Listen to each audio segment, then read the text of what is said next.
Carson Vickroy.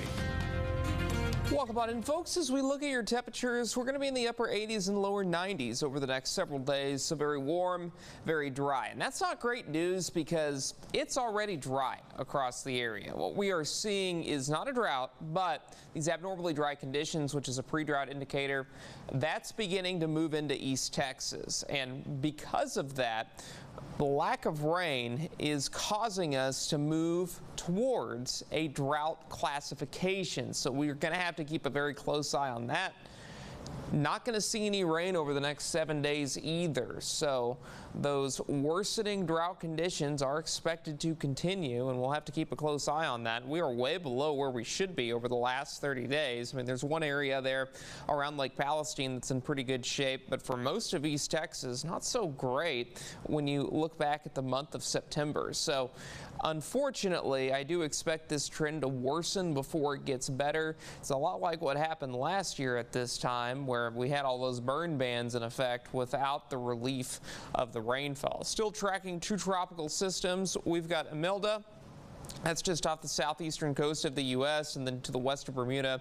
That's what's left of Humberto. That's going to continue to move off to the north and to the northeast. Here's a look at that 6 to 10 day temperature outlook. I've got high temperatures through this period in the upper 80s for the most part. Some of us might get into the lower 90s. From a rainfall standpoint, we're not going to see a lot of rain. We're still seeing that monsoonal moisture in West Texas, but those rain chances, they're probably going to return for at least some of East Texas by the late part of next week.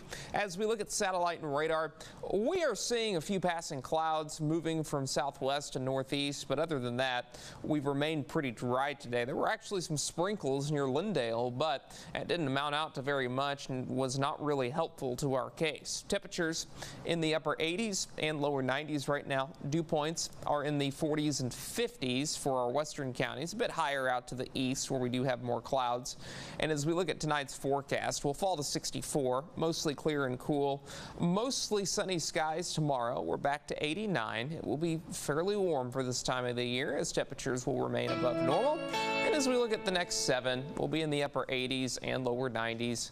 Low temperatures will be in the low to middle 60s. So all in all, not looking too bad. And then as we look at deep East Texas, very dry, very similar. No major changes in our temperatures, no major changes in our rain chances as they are close to 0 over each of the next 7 days. And lows will be in the 60s. For the latest weather forecast, you can find